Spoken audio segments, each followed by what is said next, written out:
Hey guys, what's up? Man, it's like 7 o'clock right now, 7:30 I think, and there's crickets because I'm not going anywhere. My car's not starting. I was at the gym, was there for about an hour. It started, I drove and I got a text from somebody.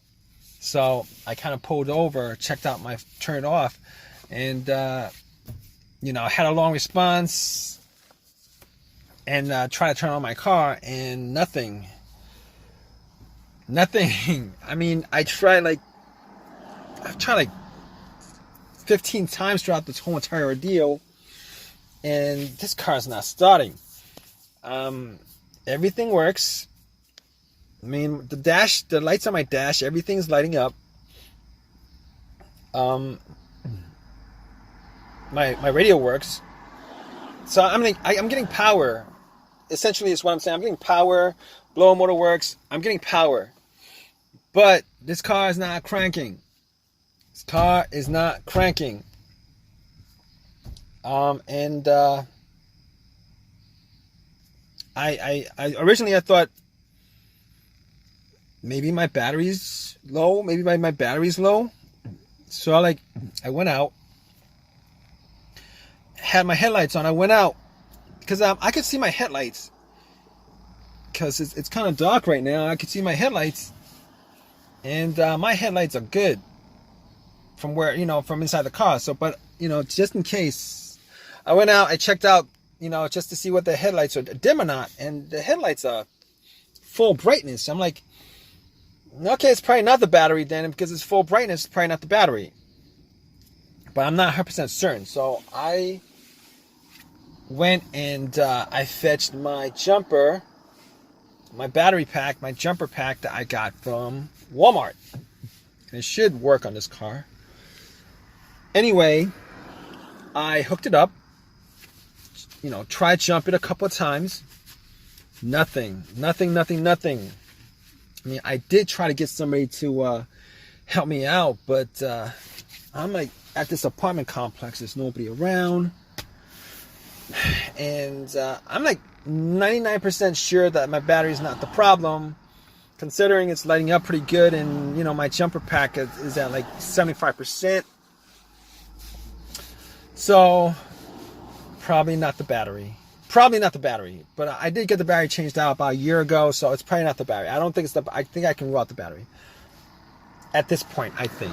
I mean, it'd be great if I could get somebody to jump my car for me, but I don't think I'm going to be able to do that considering the way it's parked right now. I'm actually parked, there's a car in front of me, but whatever. So over the last 40 minutes, I'm like trying to figure out what the problem is. So I don't think it's the battery. Didn't think it was the battery. I was thinking maybe it was the alternator, but my car wasn't on. I shut my car off, trying to turn my car on, but the car's, it's normally, I've had my alternator die out on me, and normally it's when my engine is on, at least my engine is on, and the car's running, and it just starts losing power and it just dies out. But if it was the alternator, I think when I put my battery pack on it, I should be able to just start up the car. It'll run as long as it's, connected to the battery pack. But once I take it off, the car should die out on me. But that's not the case because I'm not actually getting a crank at all. I'm not even hearing like a weak crank. So I can rule out the battery at this point and the alternator because I've got 75% of my battery pack in. And even if it was too weak to start up the car, I should be able to just hear like a soft, weak crank, which I'm not hearing at all. I'm not hearing any of that stuff. So I'm thinking to myself, those aren't the issues. I'm pretty sure those aren't the issues. So I'm thinking to myself.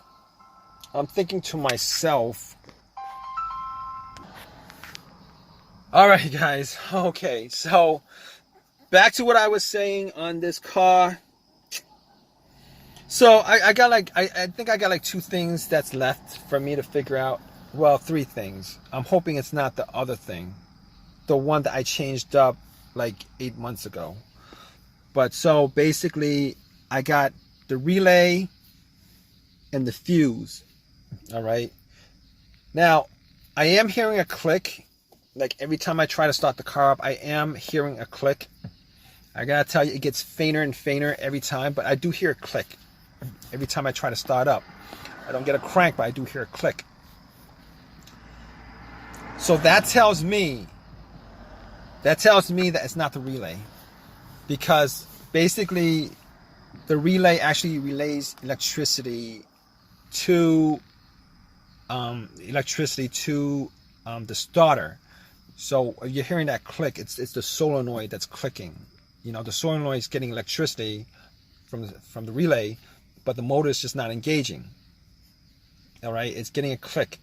So I was hoping that it would be a relay so that I could just.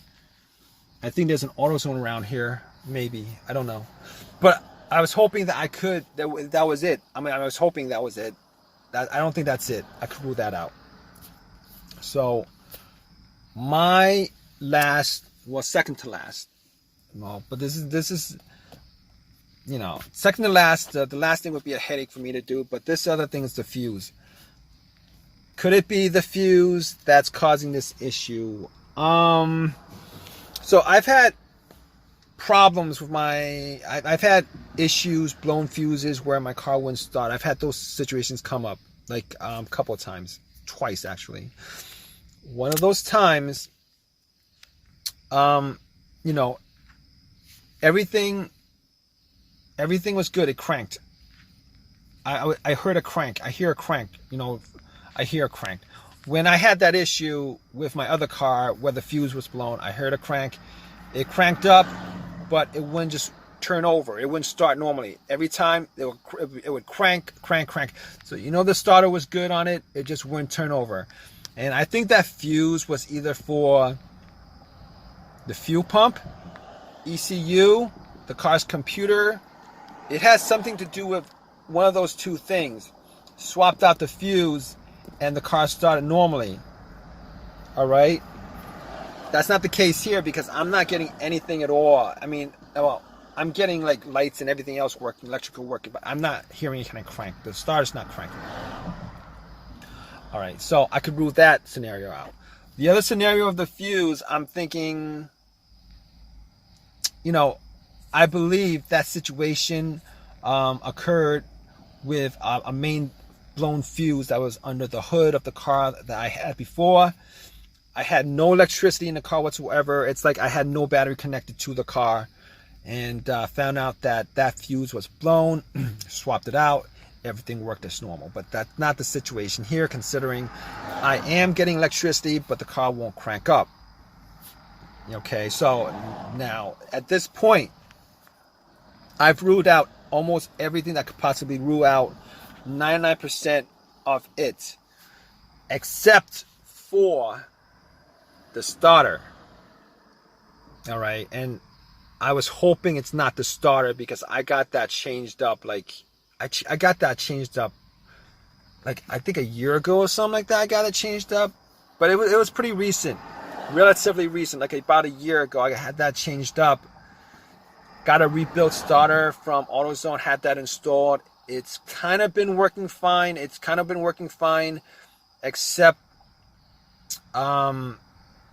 you know, I think the last month I had this one situation where I had this kind of the same scenario, but I would have to try to start the car up a couple of times, like 4 or 5 times before it cranked up.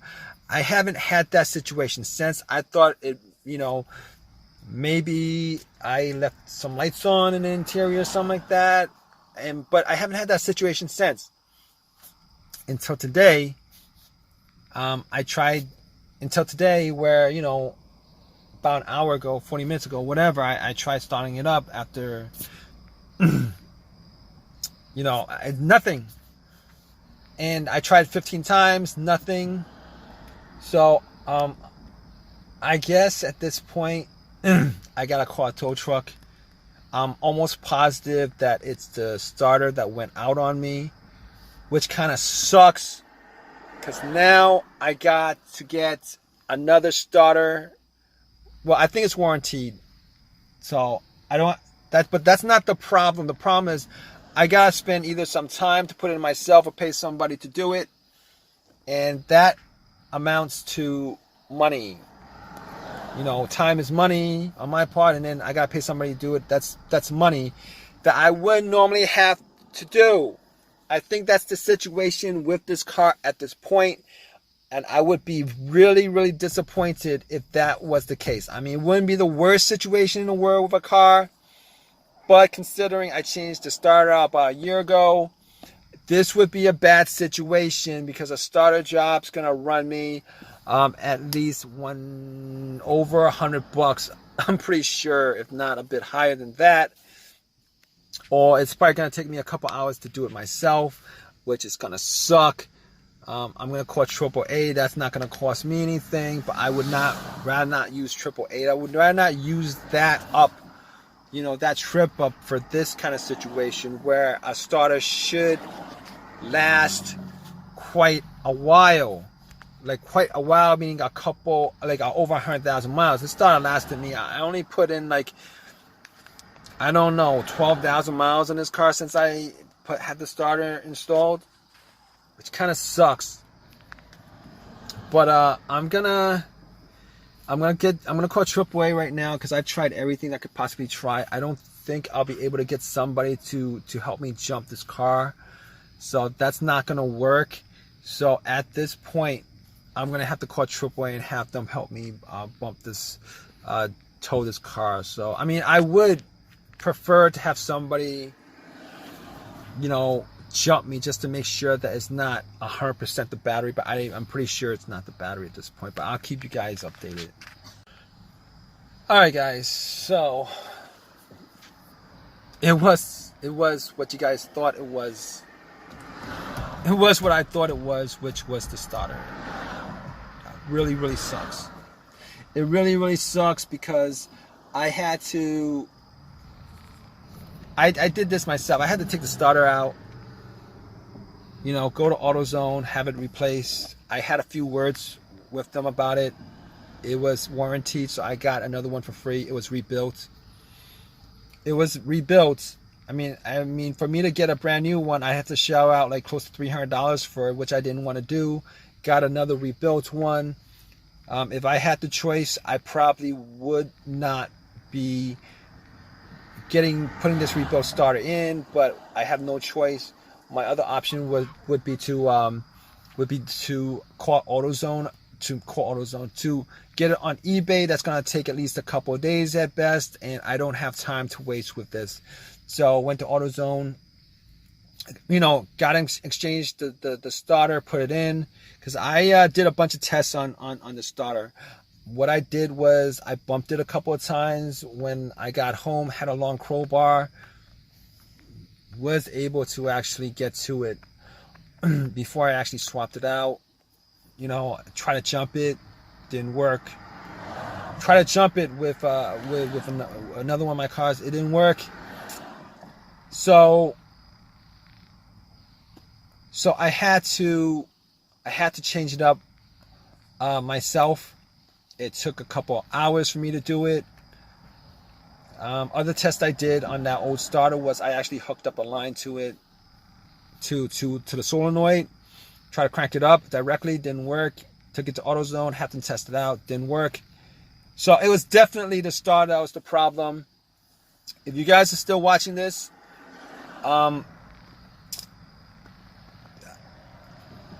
if I can tell you guys anything about rebuilt stuff, rebuilt starters, rebuilt alternators, it's this.